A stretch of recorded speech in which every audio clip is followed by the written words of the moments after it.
Well, welcome back again this week to another analysis behind the news.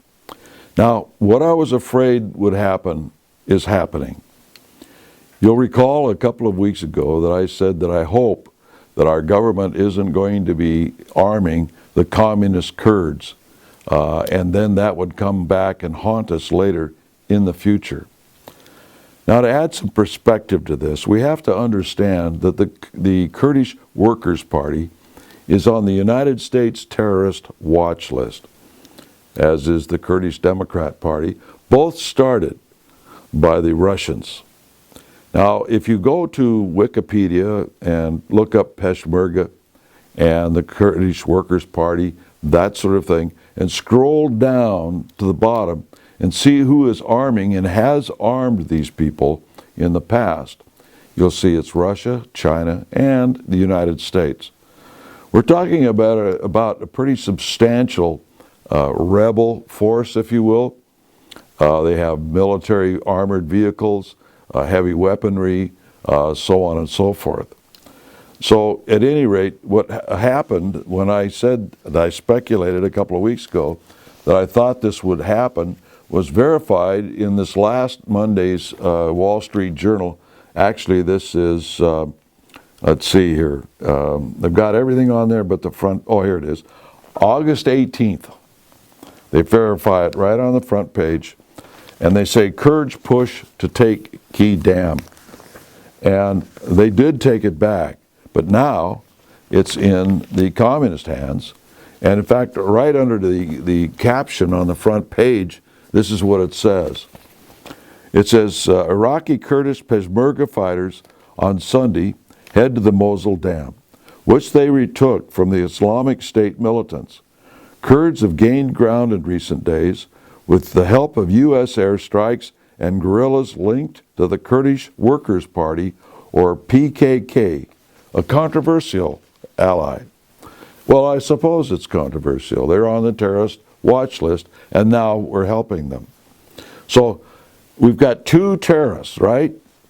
We've got good terrorists and bad terrorists. And then they switch it and they become the bad terrorists and the good terrorists. And we keep helping these people. And we keep getting involved in stirring this stuff up. One of the things that's very disturbing about all of this is that we see the propaganda being put out about people being beheaded, that sort of thing, very grisly, people being shot. But, you know, you got to ask the question, why wasn't this individual beheaded when he was captured instead of being held for a while and then have it happen? I don't like to bring these things up. They're hard things to think about, particularly in the situation where the family is grieving and everything else. But you have to ask, what is special about this timing? We see individuals like former Vice President Cheney going around broadcasting and forecasting that we will probably have a major terrorist problem inside the United States. And then when it happens, he can come along and say, see, if you had listened to us neocons to begin with, this wouldn't have happened. If we'd had more controls, if we'd had more security, if we'd violated the Bill of Rights just a little bit more and gone and bombed some more people just a little bit more, this wouldn't have happened. Ladies and gentlemen, these things would not be happening today if we had not listened to the Cheneys of the world 15 years ago, and 10 years ago, and 5 years ago. These things are happening because we're getting into areas where we shouldn't be. Now we've got a problem, and it's a problem that's got to be solved. Russia is behind a lot of this stuff. We've been trying to tell people for years that the terrorist organizations are basically run out of Moscow. This was proven over and quite substantially in the 1970s. Nothing has changed. They are armed with Chinese and Russian weapons for the average troops. They get their uniforms that way and everything else. So the thing is that Russia is involved in all of this, not just the Ukraine and other areas. And so Russia now, by the way, is ramping up their propaganda into Europe. And here's a one-page article in the Wall Street Journal in that regard, and it shows the studio at RT. You'll remember a little over a year ago we tried to tell people that RT is a Russian asset. If it's a Russian asset, it's a Putin asset. And yet it's amazing to me to how many conservatives watch RT, because it has a little bit of truth to it. So does Fox. I quip it to people that I watch Fox because I scream less at the commentators than the other TV networks. It's not what they say, it's what they don't say. And there's a lot of conservatives that have been on RT on a regular basis. And so I have to ask the question, are these conservatives that stupid that they're going to help build the propaganda ministry of Putin? Or maybe are they on the other side? I don't know the answer to that. But I do know this. I'm going to keep it in the back of my head as to who has cooperated with them and be a little bit less reliant on their leadership in the future as a result of it.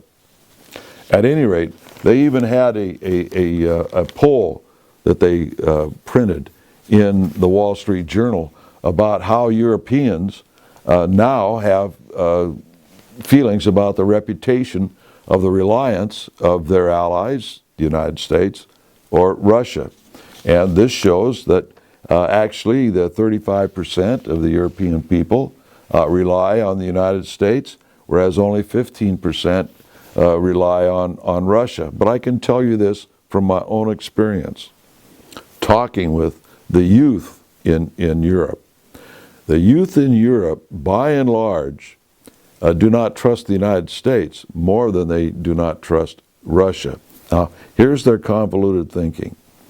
They believe because the United States has not had a war recently on their own soil, speaking in their words, that they're a little bit more apt to be engaged in war, not understanding the horrors of it. Whereas the Russians, who had this terrible war from the Nazis on their soil in many of their lifetimes, they will remember the horrors of war and be less likely to get involved in war. Well, this actually, it necessitates the thinking that the Russian people have anything to say about what their government does or does not do. The leaders care less about the horrors of war. It's the people that are out there that experience the horrors. Very rarely do the leadership ever engage in combat. They're never around combat. If they lose, sometimes they lose their lives. But generally speaking, the leaders don't experience the horrors of war like the average citizen does. So that kind of convoluted thinking is what is kind of imbued within the teaching in the European schools.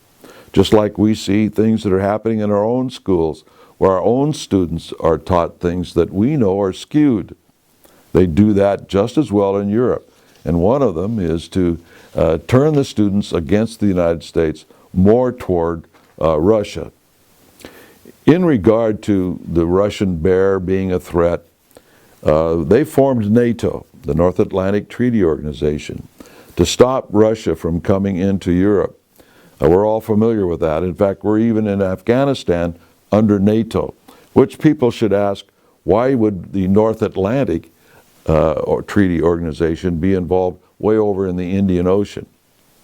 At any rate, what really bothers me a lot now is that they're trying to get Georgia. That's not a southern state. This is a Russian state, or of course the Georgians would argue that, but it used to be an SSR within the USSR. And now they're trying to get Georgia into NATO.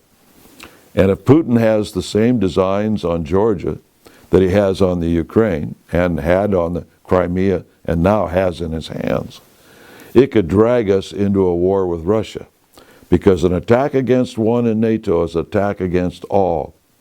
And that is a very dangerous foreign entanglement. Also, what I've said recently in regard to NATO is that they are trying to make NATO the world police. They're trying to drag Japan, the Philippines, and others into NATO through the preliminary steps of opening up liaison offices there, working with their military, etc. But the plan is, by the Council on Foreign Relations and others, is to make NATO the whole police force of the world, in opposition to whatever it is that is the opponent of the day or the month or the year, the terrorist of the day or the month or the year, China, Russia, North Korea, whatever it happens to be. An attack against one is an attack against all and would be dragged into a war. So watch these developments as it concerns NATO. They're expanding their responsibility, and most of the troops that will be involved in NATO will be American troops, as it has always been. It will be American boys, American women over there in harm's way because of something somebody else did and dragged us into it. Until next week, we'll see you then.